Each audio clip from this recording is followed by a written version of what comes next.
Hello, everybody. This is the Beef and the Deuce podcast. I am the Deuce. We are back from a much needed vacay and work weekend, and we're back and ready to go.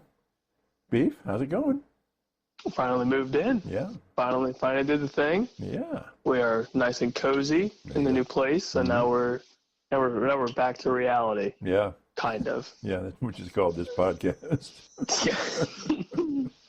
So, obviously, the Bucks don't play this week. We're going to talk about last game against Oklahoma, Oregon, and then up a little bit about Nebraska next week. And we've been trying to bump our heads together, come up with, do the Gators get a new coach next year? We don't know who it would be, but we're going to talk a little bit about it. Mm-hmm. And then really what's interesting is undefeated Indiana, 6-0. They're playing Nebraska, who's 5-1 this week. To me, that's the game of the week in the Big Ten. And if Indiana beats Nebraska, they're 7-0. Whoo! It's something. What's going on here? We're out here just dogging them all preseason, and look at us now. Yeah, and then of course Georgia, Texas, and then Alabama, Tennessee. Those are big week for the SEC. Mm-hmm. And then we'll talk a little bit massive, a little bit of pro. So OSU loses by 1 point to Oregon. My review is that Ohio State lost the game. Oregon didn't really win the game. Ohio State gave it away, and their defense was the big culprit. Because if you go into Oregon on your obviously on the road, you score 31 points, you ought to be able to win that game. Mm-hmm. And it didn't happen. What do you got for me? Yeah. The easiest answer is secondary. Yeah. But you dive into it a little more, it's a line of scrimmage. We didn't win it for crap. Yeah, on the other side of the ball. Offense was terrible too. Denzel Burke probably had the worst game of his career. Oh boy. And that's saying something.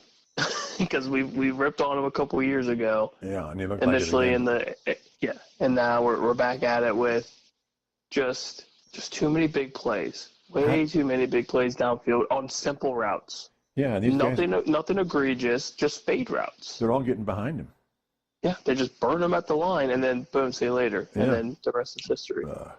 I was impressed by I was impressed by their quarterback, but how when Ohio State tried to run outside, they got so much speed on the outside defensively that it went nowhere. And our only success was off and between tackles. But I was just amazed by their speed on defense. Yeah, I mean they matched up to the Buckeyes almost hand in hand. Yeah. On that day. I'm not going to say, like, overall, is Ohio State the better team and have better players? I would say yes. Mm-hmm. But Dylan Gabriel played a hell of a game. He did. Played a hell of a game. Dan Lanning called a hell of a game. Yep. Defense played well at home. They gave up some big plays just like we did. We just gave up more. Mm-hmm. But at the end of the day, if you're Jim Knowles, you're going to, at least for us, we're hoping he learns from that game. Yeah. I'm hoping that the defense looks at this like, we can't do that again. Because if you do, you're going to play Oregon again. Yeah. At some point, you will see them again. Yeah. And I think in a rematch, I think we win by 7+. Like, I truly think we're the better team. I mean, the offense looked great. I had no issues with the offense as a whole. Like, I thought Will Howard played a great game. We still established a decent run game away, which is obviously tough to do. Mm-hmm. Jeremiah Smith, Emeka Egbuka, they still got theirs. Mm-hmm. They still put up great stats, great stat lines, everything that we wanted them to do, they did. Mm-hmm. But like you said, we dive in a little deeper. Line of scrimmage was an issue, especially on the defensive side of the ball. Yeah. We just couldn't get pass rush. I know. Any pressure. So Dylan Gabriel had forever and a day. Yeah. To sling it to these, top tier receivers, these speedsters. And even their running game did well. Yeah. I mean, if the game was flipped and that was played in Columbus, we win that game. I think the home field advantage definitely played a key factor. Yeah. The offensive pass interference with Jeremiah Smith at the end of the game was massive. Yeah. That wouldn't have gotten called in Columbus. Right. And if you're the ref who made that call, like, you got to sit and think, like, you're really going to dictate the game on this call. Yeah. Is it the right call? Yes. Mm-hmm. But they've been going at it all game. If you look at it closely throughout the game, like, these receivers are getting destroyed on both sides of the ball. Yeah. And I believe the defender made the initial contact. Yes. But the whole, extension of the arms, can't do that. I get the rule. But in a game like that, when they're driving down the field, trying to get into field goal range, like, jeez. Yeah. But that's a call that sometimes you want to just keep the flag in. Yep. Let the guys play. Let it play. But, it is what it is. Yeah. But and obviously you'll go into the Will Howard scramble, which what was he supposed I don't mind the scramble. I don't mind it. But be aware of the clock. But what was he going to do? If he scrambled, we lose. There's no. Yeah, but I'm pretty sure at the time we had a timeout. I think we had one left. But you start to play with 6 seconds and you scramble. Yes, that's where it's kind of like because you got to get into field goal range. Yeah, and the funny thing was, I can't remember who said it, but Oregon was obviously playing, probably like a deep prevent. Yeah. Apparently the blocking down the field was superb, and like Will Howard could have possibly ran it in. Huh. That was a long one. I can't remember who said it, but if that's the case, and you see that, and you think to yourself, which obviously this is a Hail Mary run. All right. All right, then take it, dude. If that's what you see, take it. If you're gonna run, just go. That's a lot of options to process. That's a lot. That's a lot of stuff to go. That's a lot going on. Yeah. But we obviously can't see that far into the field with the the TV screen that we have. Right. But I thought that was kind of an interesting little take. Like, well, he could have possibly ran it through. I thought that's 50-something yard run. Like, you can't do that. Well, but yeah. You can't be mad at the game. Like, obviously we lost, and that sucks. Yeah. But we lost by 1. Yeah. In Eugene. And I think we learned a top 5 matchup. I think we learned some good lessons. Hopefully, we learned some good lessons going into Penn State and other games. Mm-hmm. And that makes, like we were talking about before, I think just shortly after the game, that Penn State game is now massive. Oh. It was already big. Yeah. Now this is huge. Yeah. Yeah. It was. But I don't. Sorry. Go ahead. No, go ahead. I was going to go into the whole Ryan Day's job should be on the line crap that always comes up with these games. Why? I don't understand why. Well, because it's just what they do, right?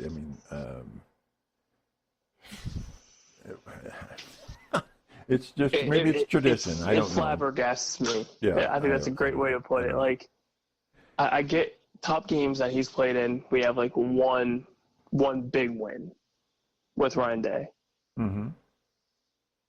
But at the end of the day, like, outside of the Michigan games, which obviously the last couple of years have been gross, to say the least. But last one wasn't terrible. It was. Yeah. But the Georgia game is. I keep going back to, like, I get everything. Like, these are losses. Like, I get it. But, like, he hasn't had, outside of the Michigan games, just, massive blowout losses. Mm-hmm. Like, in each of those games, you can look at and go, it's come down to the defense or a blown call. Yeah. Yeah. And I get his record. Obviously, you look at the number, it looks gross. But, like, if you dive into it, how much of those losses are his fault? Well, he's the head coach, so. Yeah, and he has to fall on that sword. Yeah. But, like, if you're really calling for that dude's job, who's out there that's better? Yeah, who are you going to get? Who are you going to get? There's nobody. I think there's nobody at that top tier that he's on with that win percentage that he has. And you look at all the coaches around him, look at everything he's assembled, and Look at the offenses that we have. Like, he's helping produce these offenses. Now he has Chip Kelly under his wing. Like, why would you just suddenly get rid of Ryan Day? Right. It doesn't make sense. Although I think I asked. Now, if you look at Michigan again, like then it gets real, real warm. Yeah. And a little bit uncomfortable. Yeah. But I don't see that happening this year, but we'll see. What if Dan Lannigan was a coach of Ohio State? I think it gets really interesting. I think that team would be rolling over everybody. I think so too. Dan Lannigan. I think Dan Lannigan's a hell of a coach. They're two contrasting styles. Mm-hmm. And Lannigan, he's just Mr. Intense. Yep, and I was hoping to see the Georgia Ryan Day, and I don't really think we saw that. Yeah, I mean, he gets emotional, but not like. Yeah, on some occasions you got to see it, but I want to see full-blown. I want to see some Ryan Day, Georgia. Yes, I want F-bombs to be thrown at these refs. I want headsets being thrown. Like, I want it all. Yeah. Give me all of that. Yeah. And I think that makes a huge difference, and that kind of fires up your team. Oh, absolutely. You see your coach getting pissed off. Like, come on. Yeah. So I don't know if that's if Ryan Day is just being Ryan Day, or if he's trying to keep it under wraps before he blows a head gasket. I don't know. Well, I think it is his personality. So I mean, I can't really fault him for not having a different personality. So yeah, but I think can't call for Ryan Day's job. That game it's a top 5 matchup. Mm-hmm. Obviously it's a night game.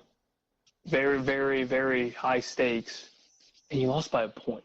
So I think I may mention this to you. I'm not saying that I wanted Ohio State to lose, but the fact that Oregon in their first year in the Big Ten came in and knocked off the big dog is kind of cool for the Big Ten. Yeah, I think it shows that they made the right decision with this merger. That's right, because you have UCLA and USC kind of tanking, and I'm not sure where Washington's at, but Oregon's in there saying, yeah, we're not just the West Coast guys, we're going to beat you. Yeah, and they did. They played a hell of a game. Yeah, like mistake-free football. Credit to them. And at the end of the day, I mean, you can argue that the better team didn't win, but Oregon did their job. Well, as I texted you during the game, there was one series which was 4 and out, and we had 3 penalties. Yep. That's not a good team. Is it? It's a very interesting side of the ball. I mean, it's procedure, offside. Like, okay. I don't know. It's not ideal. Yeah, we had a lot of penalties. But now, what about our like goal line inside 10 yards defense? It was pretty darn good, I thought. Especially there were moments on our side. We stopped them. Yard to go. It's like holy crap! Like we're doing okay. Like this defense is looking okay. Yeah, stopping the run. Yeah, but the whole defensive line for us it's interesting to me that you leave JTT as your primary rusher. Yeah. And Jack Sawyer doesn't rush as much. I want to say it was Bo Bishop this morning that said that part needs to change. Like you need to just use your edge rushers as edge rushers. Mm-hmm. That basically don't get cute with, dropping Jack in, zone coverage or something. Right. Just rush. Because I think that's where Jack thrives, is the pass rush. And JTT obviously thrives with the secondary pass rush. He's not your primary guy, and he shouldn't be. It should be a full front 4 team effort. Yeah. And I guess that was just getting a little, too cute would probably be the right word for it. Yeah.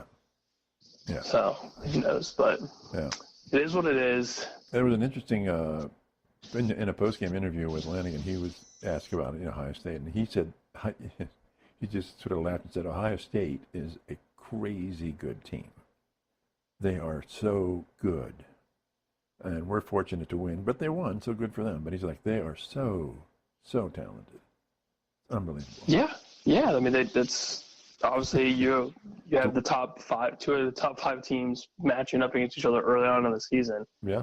and you had one of the greater games of the season Yeah.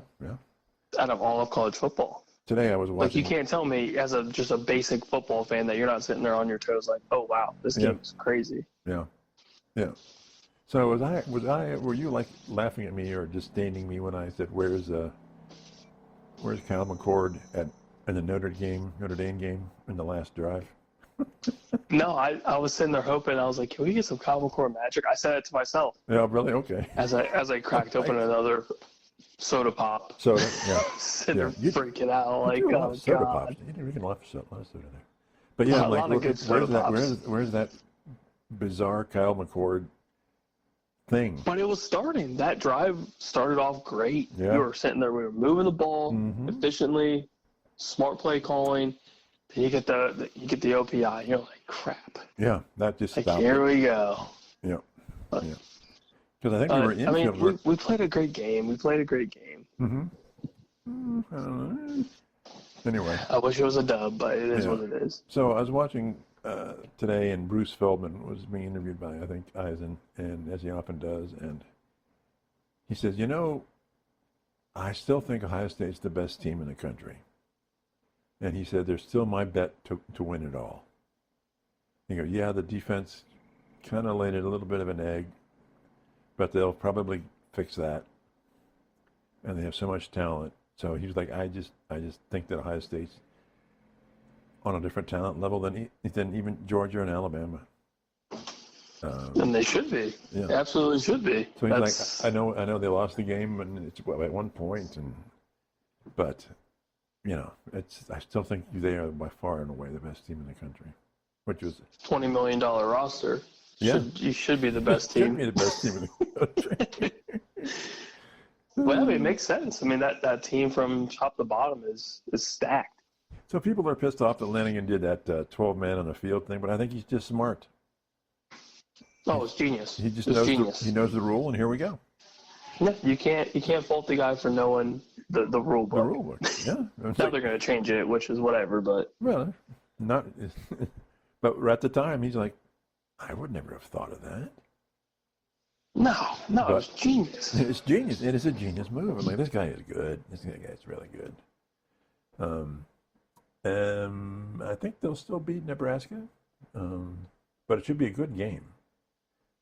Depending on the one I want to talk about Indiana now. Let's dive into your Hoosiers. My Hoosiers. They're 6-0. Nebraska's 5-1. To me, this is the Big Ten game of the week. 100%. Indiana's giving up 6.5 points. I believe it's at Indiana. In my lifetime, Indiana at 6-0, looking at 7-0, looking at they're in the top 15. Where are they? Indiana is 15. They're 16 in the nation right now. 16th in the nation. Oh man. But there they are. You can't argue with it, right? No. This is just not Indiana football. It is, but it's not like your dad's Indiana football. Well, you haven't had Indiana football like this since how long did you say it was? Like the 60s? Something crazy? Or is that the Army Navy stuff we were talking about? Well, that was Army Navy, but yeah, there was somewhere back in that day, Indiana actually won a Big Ten. But that was so long ago. It's probably since Nam. We'll just go since Nam. Yeah, since Nam. I love it. Sometimes since Nam. Probably that's true. Probably. Yeah. But it's great though. Like you have a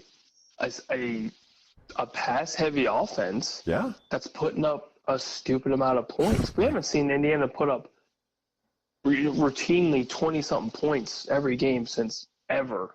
Well, the first game was 31, and every game after that's been 40 or over. Yeah, they've been pushing the 40s. I mean, that's over 40s. Yeah. Yeah, that's awesome. And for the Big Ten, that's great because here we are just, completely shooting fish in the barrel with the bottom part of the Big Ten. Mm-hmm. And Indiana's like, yeah, screw you. Boom, undefeated. Yeah. Nebraska, who we thought was like lower middle tier, they're playing okay. Yeah, boy, they've got a good quarterback, and if Nebraska gets some better receivers, they can really do some damage. Dylan Ravioli, who could out there do something. Yeah, they can get some good receivers. They're going to do some serious damage. Yeah. So I'll take at least a couple years for them, and then Minnesota has one of the upsets of the year. Woo. Beating USC. Yeah. Like, Well, Big Ten's humming in a good way. But then who is USC? They've been in the lead by 7 points in the fourth quarter in every game, I think. Mm-hmm. They've won 3 of them, and then they've lost 3 of them. So they just collapse in the second half. It's just like, what? I don't. It's I don't know if it's the no depth, the Lincoln Riley effect when you're playing a little too conservative. And you're playing to not lose the game instead of playing to win the game. It's strange because then, like, you see the first half of some of their games and they come out hot. Yeah, they're putting up they were up 14, good amount of points. Defense is playing well. Up on 14 to Wisconsin, right? Yeah, and then like, what is going on? Like it's night and day. Yeah, is it what some people may have thought? Well, it's the Pac-12 and they don't stand up to the Big Ten, and maybe they don't in this case. Maybe they're like, well, they can't really stand up to however good Wisconsin is. Or they're just overrated, or the team that they had initially going into the early part of the season. Yeah. Maybe it was just kind of looked past as like, maybe it's the opponents they're playing that's not, super impressive. Who knows? But they know. But if they're going to be up in the first half, they certainly know how to score, and they know how. Mm-hmm. Yeah, like, Miller Moss is not a bad quarterback. Yeah, and their defense is doing better. Yeah, it's better than the last couple of years. Right. If they had one missed tackle in the Michigan game, and they won that game. Mm-hmm. And it's like, wow. But they lost. You lose, you lose. Yeah. So I mean, it's interesting. So, I mean, now it's what, Buckeyes, Ducks, Nittany Lions. Yeah. Well, for undefeated, it's Indiana, Penn State. Yeah, and then you got to sprinkle on a little Hoosier Nation. Oregon. Yeah. Fourth best team in the Big Ten, at least. It's crazy. And you thought I was crazy to say that they could little creeper into the top 4. You thought I was nuts. Yeah. And now look at them. Yeah, you're right. So what's your take on the Indiana-Nebraska game? What are you going with here?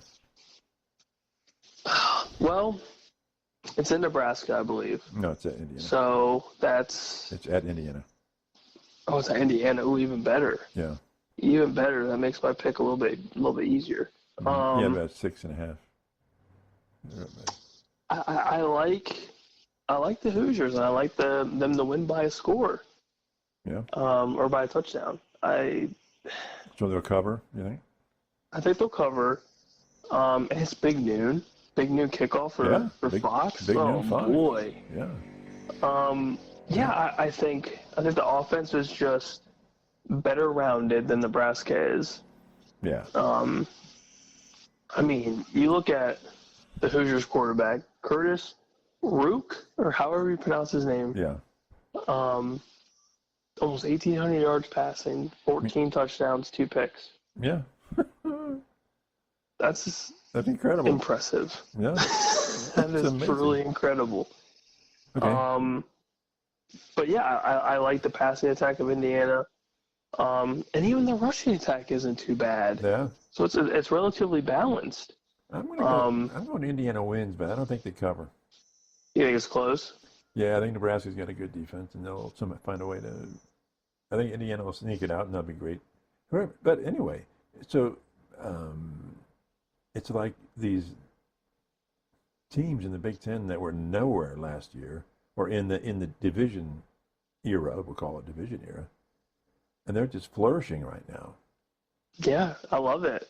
I love the chaos, as you know, and it's nice to see something that's not really like the status quo of the Big Ten. Yeah. Like we all assumed kind of the top 5, top 6. Yeah. Nobody had Indiana close. No, I didn't know. Bottom half. I'm pretty sure we had them, but they were hanging out with Northwestern, giving high fives. Yeah. But yeah, I think unless Nebraska's defense shows up and just completely shuts down Indiana's offense, that is their X factor. That's how they win the game is turnovers, probably a defensive score. Yeah, I think it's pretty much going to be ball control, hold the ball, and dominate the time of Yeah. possession. Yep. And if Indiana just plays turnoverless football, I don't see any chance where they don't win that game. Yeah, yeah, yeah. Good stuff. Yeah, I'm looking forward to that game. So anything else in the Big Ten happening? Other than that, it's kind of a Big Ten. That's kind of a wash this week. Yeah, Washington's on a bye. OSU's on a bye. Georgia, Texas. But Texas by 4.5. It's at Texas. Give me your take on that one, Beefer. Well, I think I don't like how Georgia's offense operates. So it seems like Carson Beck in the running attack just starts off so slow in the big games. Like it's like a sputtering car. Eventually, it kind of gets going, but it starts off rough. And Texas just goes. It is 0 to 100, boom. Like there's almost no slowing down. Right. And with this being in Texas, that's huge. I don't see Georgia's offense being able to keep up with Texas. Like I think it's going to be relatively high scoring. And in any sort of a shootout, I think Texas wins that 10 out of 10. Like Quinn Ewers and that offensive attack is just too much. And we saw what Alabama did to Georgia. Right. Right. And just threw everything at them. And then Bama's defense kind of sucked towards the end of that game and almost blew it. But I like Texas all around. Yeah. Yeah, Texas is a very good team. But okay, is Bruce Feldman right? Is Ohio State better than Texas right now?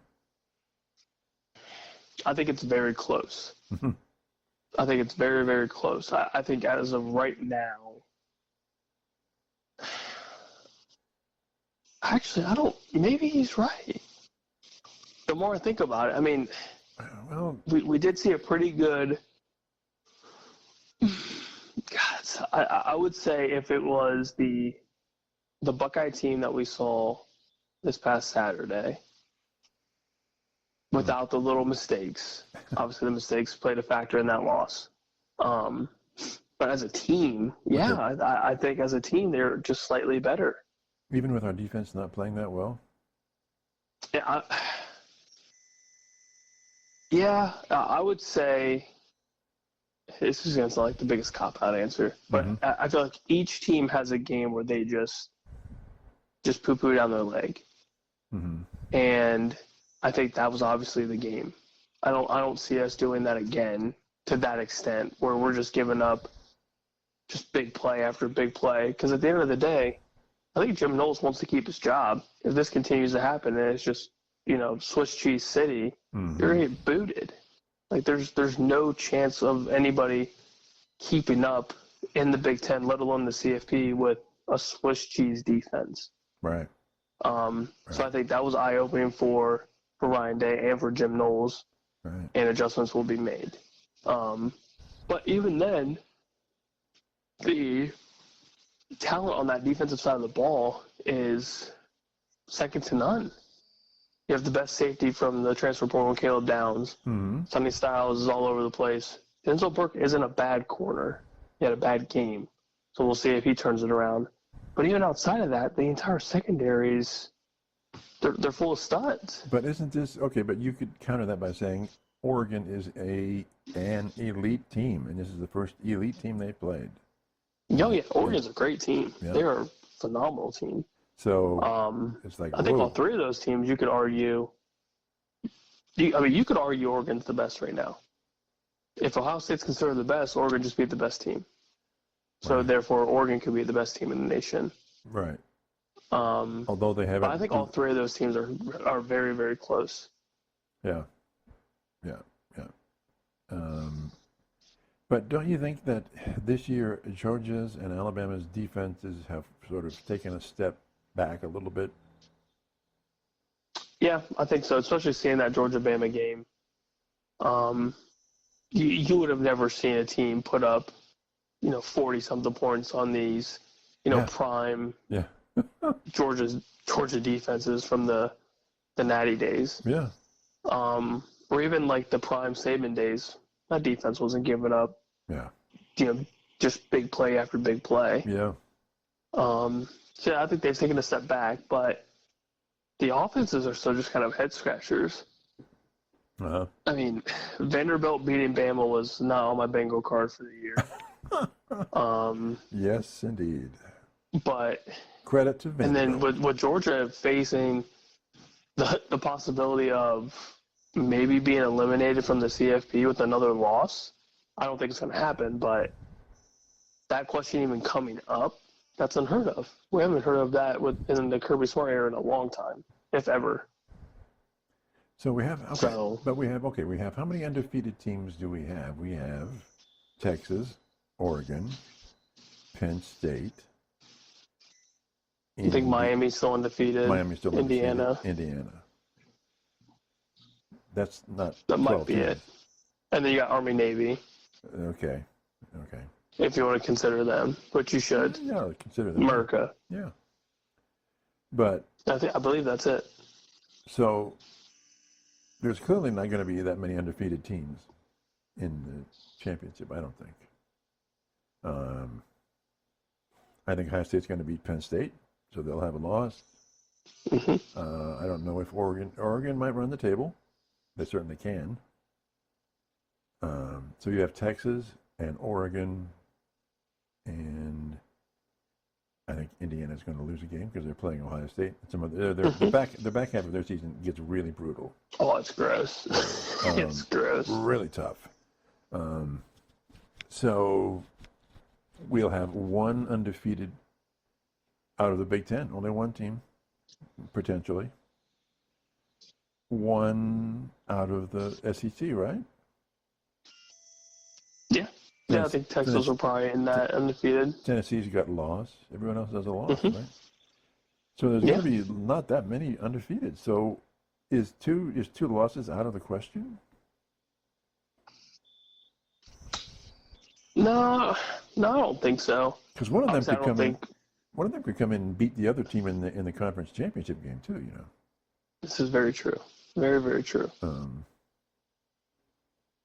So let's say Oregon runs the table and they're undefeated and they'll play. Who will they play in the championship game?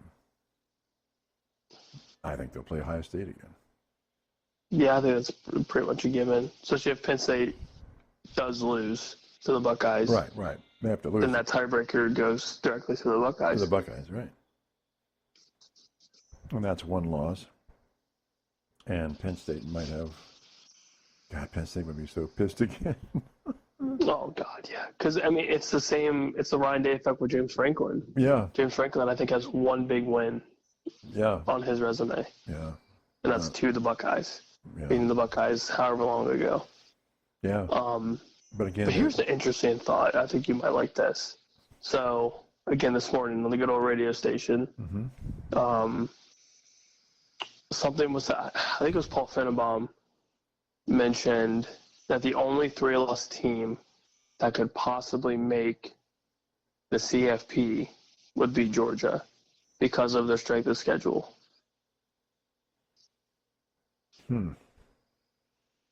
Now, do you think you believe that, or is that some SEC bias? Well,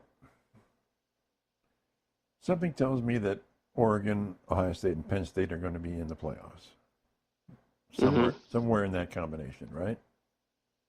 And Yeah. Indiana. More than likely, yeah. But I would say those three are probably looking, if things keep going the way they are, those are three teams. Texas, I think, is going to be in.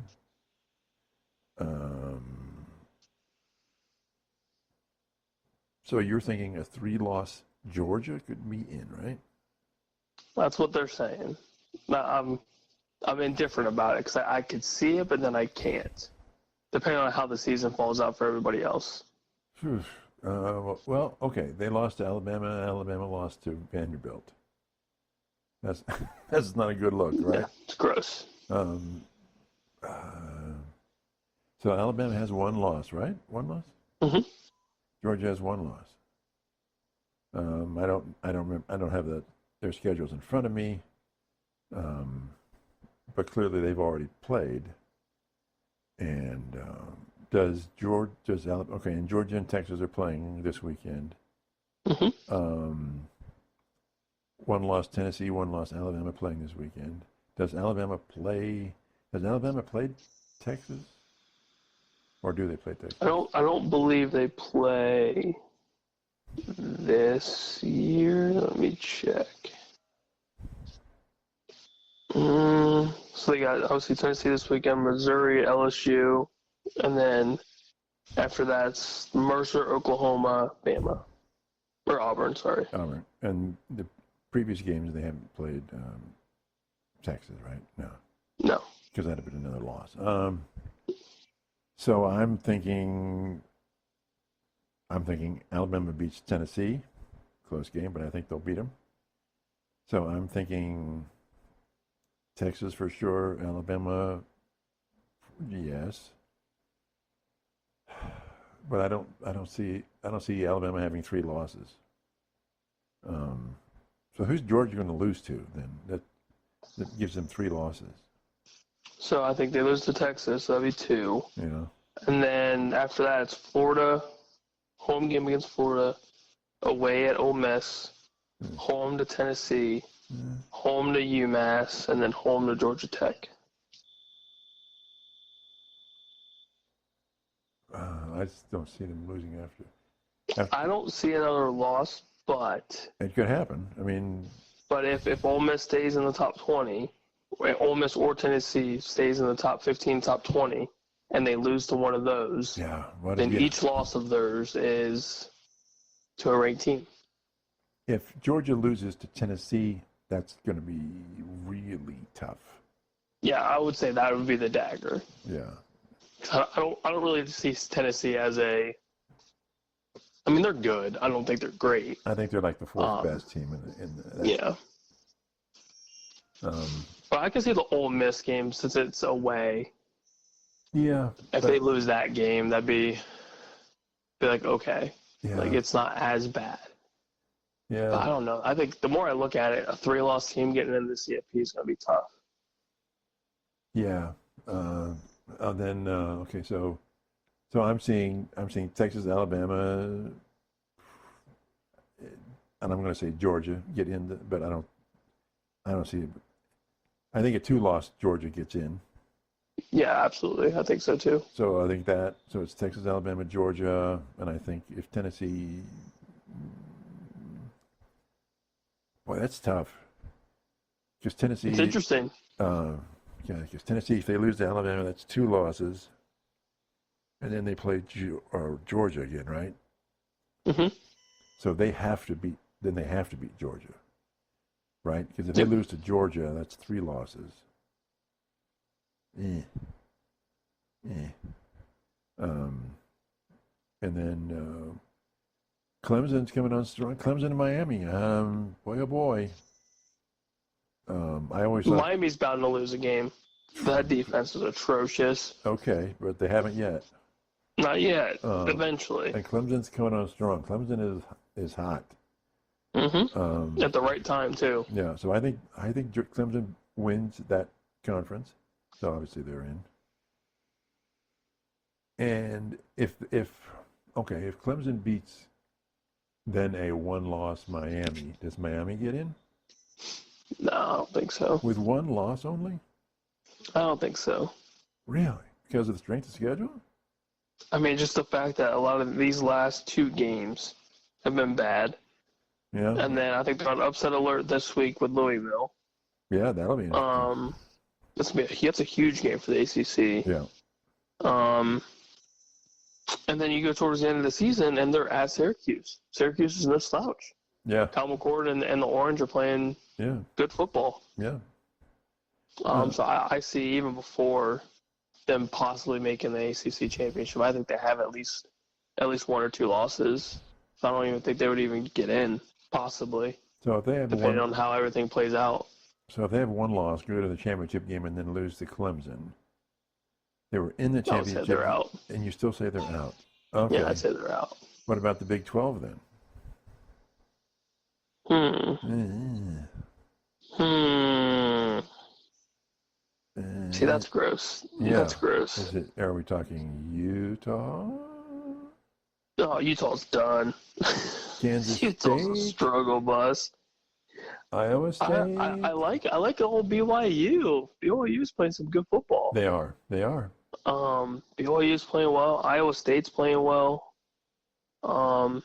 Kansas State's interesting. Texas Tech is interesting. I mean, it could be a little tough.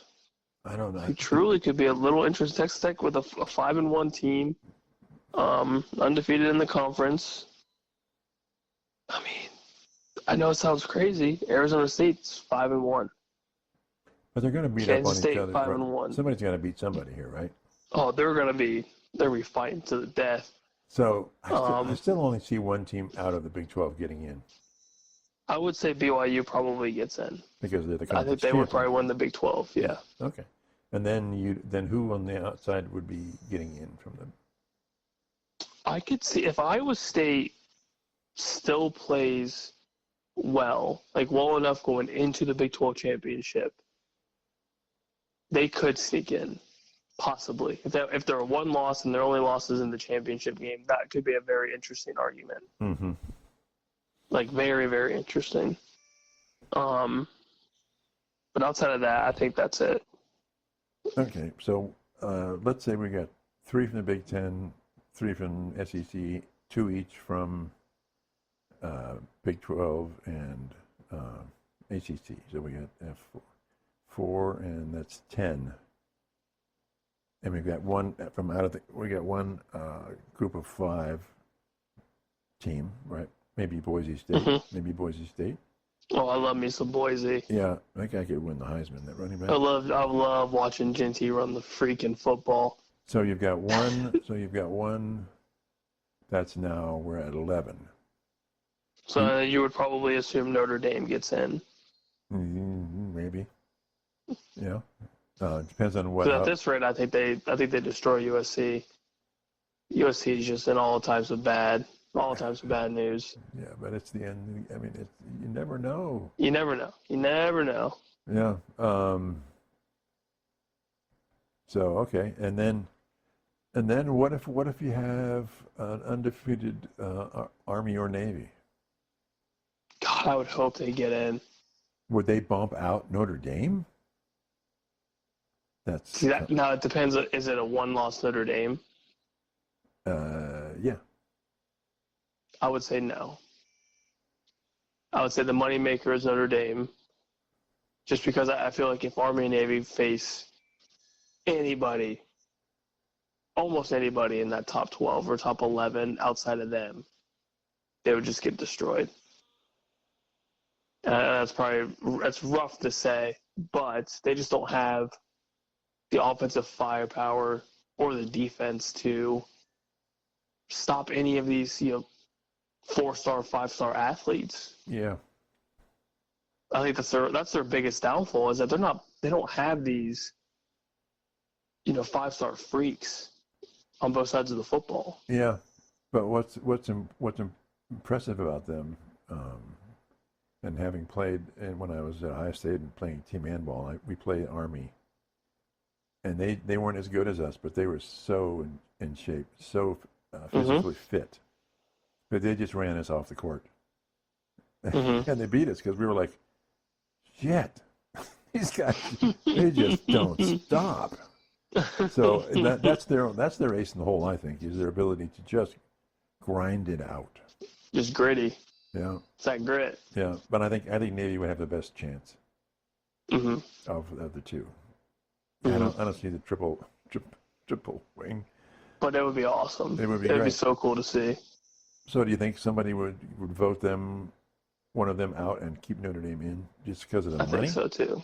Yeah, moneymaker, and Notre Dame's not a terrible team. No, they're not. They have probably the worst loss. Well, actually, I don't know. Would you say the Northern Illinois loss is worse than Vanderbilt beating Bama? Vanderbilt hasn't had a good football team since God Moses. knows when. Yeah, Nam. I don't know. But the Vanderbilt was such a shock, you know? It was just such Yeah. a shock. And I was like, oh, that sucks for Notre Dame. That's, I think Vanderbilt's a lot better team than Northern Illinois. Yeah, I would say so. I'd say you're right. So I think Notre Dame is more vulnerable. Mm-hmm. And if I think if Notre Dame or if USC plays them tight or wins, I think if USC wins, they're done. So do you think Yeah, I'd say a so too. two-loss Notre Dame gets in? I don't. No, probably not. I would say no. So even that. It's interesting though. Yeah. This Army and Navy thing is fascinating. I'm hoping I think it happens. it's great. I hope it happens. I hope it does too. For our sake, I hope it happens. Yeah. And I think Alabama's going to beat Tennessee. Should be a shootout, but I think they'll beat Tennessee.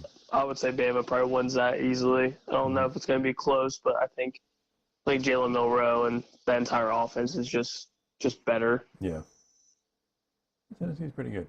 So let's talk some little professional football here. It's sort of as we were talking earlier, I think of it as a separation week. Exert your dominance in your division week.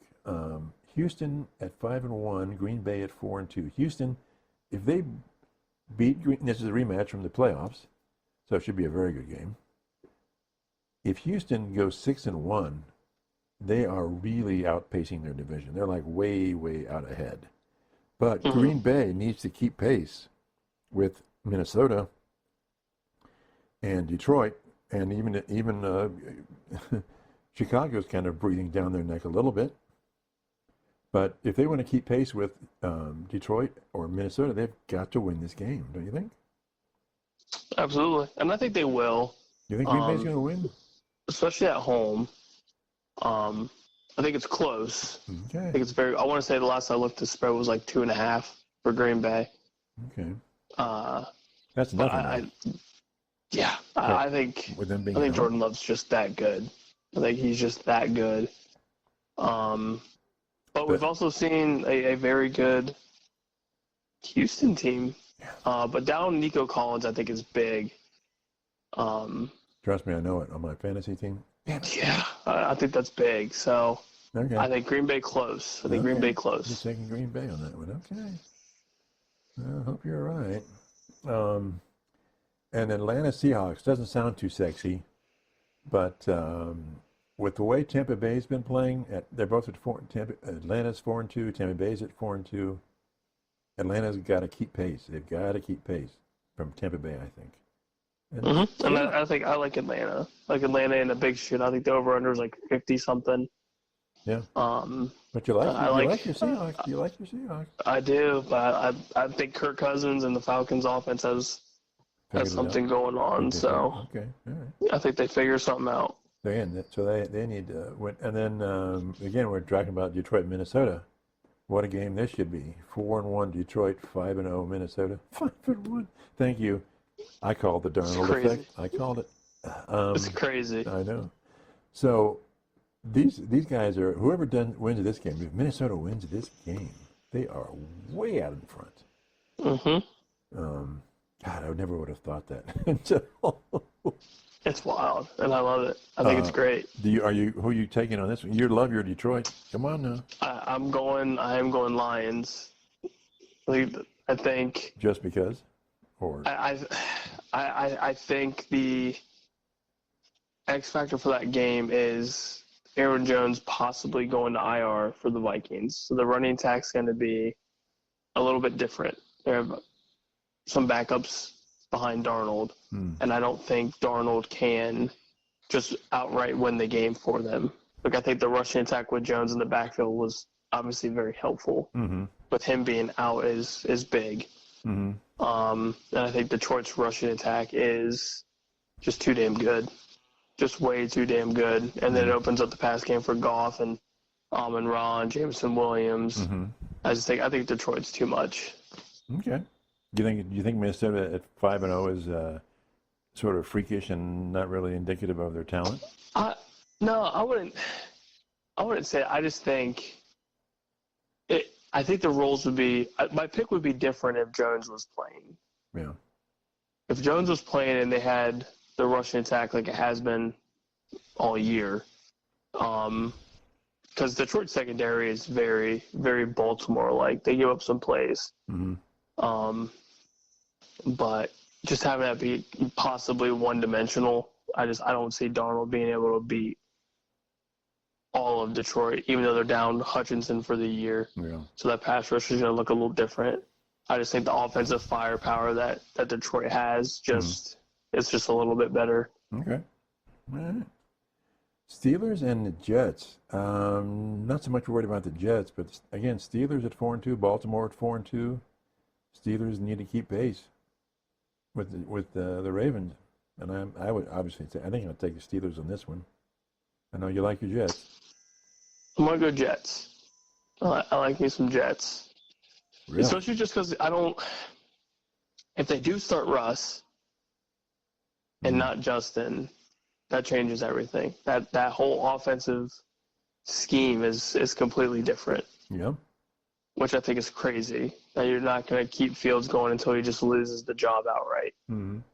And it's not like he's played that bad. You're 4-2. Right. Right. So I think that's just that's a game changer. He's not making the big mistakes. No, but the Jets didn't really look too bad playing Buffalo. And they had a chance to win that game. Now they have Devontae Adams. That's massive. That's huge for that offense. And he's supposed to play. So you have one of the best receiver quarterback duos ever. So I like the offensive side of the Jets way more than I like Pittsburgh's, even though that defense is pretty solid. Mm-hmm. I believe it's in MetLife. Yeah. So I'll give that little hedge over to the home team. Okay. The other one I was looking at is Baltimore at 4-2, Tampa Bay at 4-2. This is a statement game, don't you think, for each? Like, beautiful. We are the dominant team here. I think it's the game of the week. Yeah. Truly. Yeah. I mean, what are your thoughts Bake's on? obviously humming. Yeah, Lamar's playing well. Yeah. Derrick Henry's a freak. I know. Oh my God. But this is a big game for. I think it's a bigger game for Tampa. Yeah. Because you've got the big dogs coming in to your house. You got the Ravens coming to play you guys. Yeah.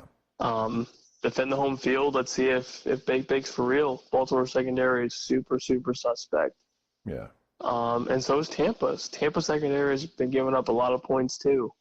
So who's got that high-powered offense? Who's better? So let's look at the Baltimore and Tampa Bay. Tampa Bay has Atlanta identical record. They're breathing down their neck. We have the Steelers at 4-2, Baltimore at 4-2, breathing down Baltimore's neck. Who's got the team that's chasing them the hardest? In other words, they've really got to keep pace or separate. I think it's Tampa, Atlanta. Yeah, I think so too. I think Atlanta's hot. Yeah, I think Kirk Cousins and that offense have figured something out. And if I'm Tampa, I'm looking back like, well, this isn't ideal. Right. Because before you could say, Baltimore's got Cincinnati behind them, but they definitely don't. Right. So there's something going on in the Cincinnati that's just who knows? I don't even know how to explain that. Yeah, they don't either. It's I couldn't even put my finger on it. It's strange. Yeah. All of that's just strange to me. Putting up massive amount of points and they're losing. Yeah. So I would say, as of right now, it would have to be Bucks, Falcons. Yeah, I agree with that. How important is this Kansas City San Francisco game? I think it's big for both. So obviously, Chiefs have gone through some injury pains. And then the Niners are just we know they're good. Yeah. We all know the Niners are good. but they're losing these close games. Yeah. And I don't know if that's just, one bad possession or defense gives up, just the wrong play. But I think this is kind of a get right gate for them if they can get a big win against the Chiefs. So Chiefs at 5-0, Niners at 3-3. Who can afford to lose one? The Chiefs, right? Well, definitely the Chiefs. Yeah. The Chiefs are fine. They'll win that division outright without an issue. Yeah. So what happens when the 49ers go to 3-4? Then you're going to have the red flags popping up like crazy. Yeah. Like, is this team done? The media's going to eat it up. Yeah. I think they're fine. They've obviously, the injury bug has hit them a little bit too. Mm-hmm. So now that they have a fully healthy team, I think they'll be fine. I'm not terribly worried about the Niners. Okay. All right. So you had a question for me about the Browns, right? Yeah. So your boy, Amari Cooper, Gonzo. Bye-bye to Buffalo. Bye-bye. Took that nice scenic drive from Cleveland to Buffalo. Through Erie. So the question for you is, just because it's a question all over the place, when is the Sean experiment done? Because it's not getting better. You wouldn't have traded away your top offensive asset for a pick. Yeah. If you believed in that offense. So I think Cooper was desperate to get out. Don't you think? I'd want to get out too. That place sucks. Right. That place is terrible. Right. Your quarterback's atrocious. Yeah. I feel bad for the other players in the Browns team. Yeah, if you're Jerry Jeudy and you just sign a 3-year deal. Yeah. And this is your quarterback play. And that's your offensive line.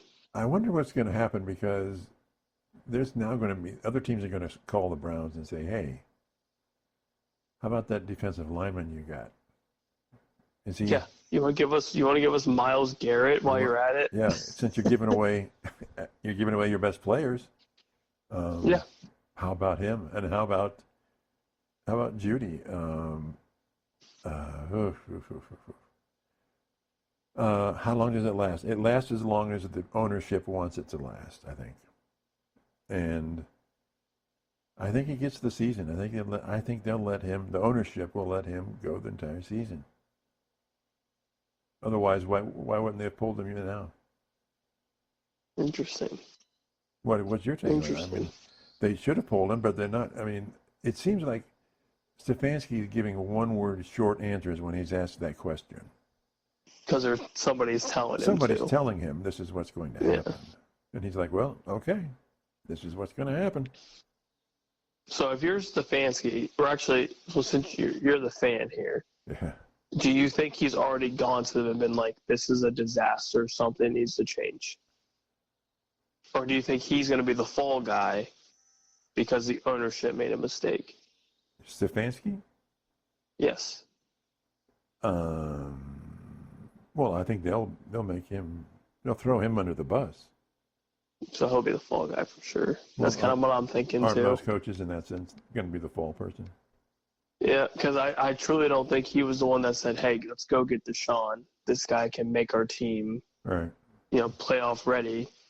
We all knew that was a mistake. Yeah, but my thought is, who do you bring in that's going to be better? Because the Browns' offensive line is just jack terrible. Oh, it's terrible. It's absolutely bad. They can't protect anybody. And there's no running game because there's no blocking. There's no passing game because there's no protection. It's the offensive line, and I'm no fan of Watson, but the offensive line is terrible.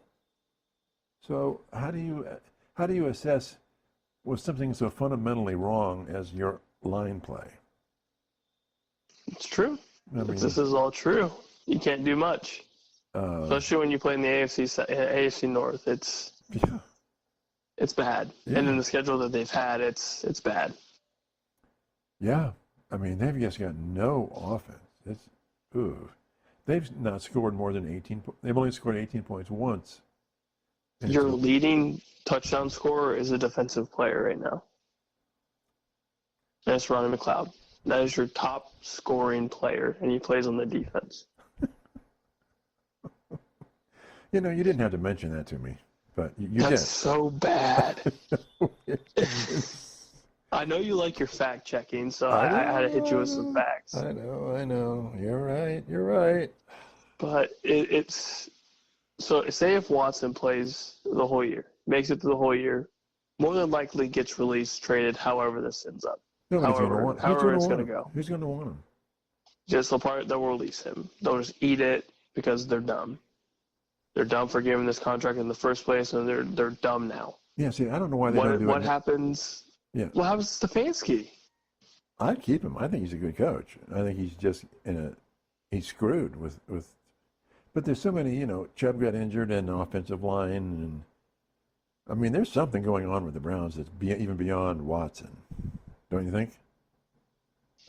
Yeah, I mean, you have to look at the offensive line, like you said. The fact that your running attack is nothing. You have no rushing attack, not even a little bit. Yeah.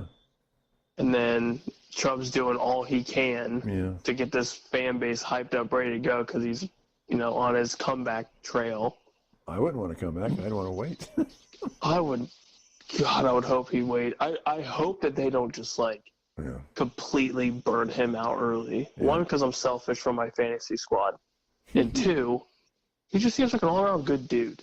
Yeah. Like he wants to help this team succeed, but there's just nothing out there for him to succeed. See, even the best running backs in history had good offensive line play. Mm-hmm. Every running back that's, even Jim Brown, my guy, Jim Brown, had a good offensive line. You've got to get your guys, the Jim Browns in the world, the Sanders, the Gale Sayers, all these guys. You got to get them through the first level. You got to get them through that gap, and that's when they really shine and are the superstars that they are. But if those gaps aren't opening up, they've got nowhere to run. Mm-hmm. So it doesn't matter. You could have the best running backs in the history of the world, and they're still not going to do well because the offensive line isn't at least getting them through the first level. And that was Jim Brown feasted on the sweep, the pulling guard sweep, and you see it every time.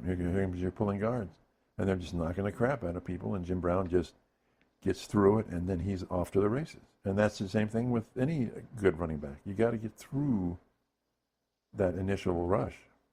But to me, the offensive line is the big culprit. And I don't like Watson, but he could be better if he had some time. Anybody. Give him another second or something. Yeah. That makes sense. But I still think you got to do something else. I mean, well, of course, we talked earlier. I think, me, I'm a Flacco guy. Yeah, jeez. What could have been? What could have been? What could have been? I feel for you, truly. My team sucks too. Dallas is atrocious, but I would not want to be in your shoes as the Browns. So what's their big? Is it defense? We're so hurt on the defensive side of the ball. I think we have 6 starters out. Yeah. And they got no running game. No running game. We have absolutely no running game because we decided to completely neglect that position. That's been a staple in Dallas history. Yep, absolutely. And we paid a quarterback $60 million a year to be insanely average right now. And it seems like, okay, CeeDee Lamb is good, but he needs a good number 2. You have to have somebody else. And I think Jalen Tolbert could be. He could be. Well, yeah. But he's not yet. Yeah. I mean, so CD's getting double teamed like crazy, which, as he should. Yeah. Jake Ferguson's a great tight end, so, that helps. But we don't have that, take the top off receiver. Right. To keep a defense honest. We just don't have it. Mm-hmm. And offensive line is still somewhat shaky. But, yeah, the lack of a running game is insane because then the defense just has to play the pass. That's it. You have no worry about a rushing attack. Yeah. because we have nothing. Yeah. Rico's not going to be able to do it for us unless he surprises the hell out of me in this last half of the season. Zeke's just beat the hell up. I mean, you can't blame him for that. He's just hurt. That's a lot of wear and tear. You think he'll be around next year? No, I think he's done. Yeah. I thought he might just retire. Yeah. He's done all he can. And that's just, there's a lot of wear on those tires. Running back position's tough, as you know. So he's approaching the 30s, and that's usually the running back threshold. Yeah. Yeah. And he's getting no help again. He's getting nobody's helping him. There's no blocking for anybody. Yeah. I'm not a huge Dak fan, but I feel bad for him just getting constantly pressured. I mean, we're almost in the same boat as Cleveland. Just, quarterback's definitely better than Deshaun, but there's just no time, and there's no help with the rushing attack to keep a defense honest. So they just rush the hell out of you. Yeah. Yeah. So we're in the same boat together. We're paddling upstream. So who wins the Cleveland-Cincinnati game? Oh, Bengals. Bengals for sure. No, I have no doubt in my mind. I've already had my NFL parlay set up with Cincinnati covering the spread. So okay, all right. I agree with you. What are you going to do? Anyway, anything else in the NFL? It's an interesting week. It's an interesting week for the NFL. It's a good football weekend for the NFL. Yeah. So definitely, like you said, the Houston Green Bay game's huge. The Monday night game with Tampa and however the game is, Sunday or Monday. Yeah. That's huge. Detroit, Minnesota. I'm excited. Detroit, Minnesota. Detroit, Minnesota's gonna be great. It's gonna be great. I'll be real busy. Yeah, you are. Watching foosball. A lot of sodas. Lots of soda pops. All right. Anything else? Anything else that's just you have to itching to talk about or get out or anything like that? No, we'll just dive on into this football weekend, and then we'll see how bad our picks are, because we're usually pretty bad. We are pretty bad. Okay. All right, everybody, check us out on YouTube, and don't forget the Twitter, Beef and the Deuce Podcast on Twitter. I'm sorry, X. Okay. All right. Talk to everybody later. Same thing. Same thing. Bye.